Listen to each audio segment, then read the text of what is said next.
నమశంకరాయ. భోగి పండుగ జనవరి 14వ తేదీన.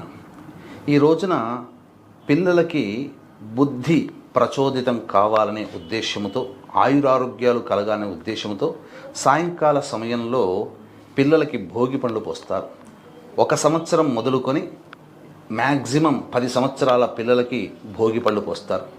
కాబట్టి తూర్పు వైపున కానీ పడమర వైపున కానీ పిల్లల్ని కూర్చోపెట్టి ఈ భోగి పళ్ళు వేస్తారు. అందులో బదరిక అంటే రేగిపండు, బియ్యము, చెరుకుగడ ముక్కలు మరియు రాగి నాణ్యాలు కానీ రూపాయి కాయిన్స్ కానీ వేసి పెద్దవాళ్ళు 3 సార్లు క్లాక్ వైజ్గా ఆ పిల్లల చుట్టూ, యాంటీ క్లాక్ వైజ్గా 3 సార్లు చుట్టి తదనంతరం ధారగా ఈ బ్రహ్మరంధ్రం గుండా ఇక్కడ వేయాలమ్మా.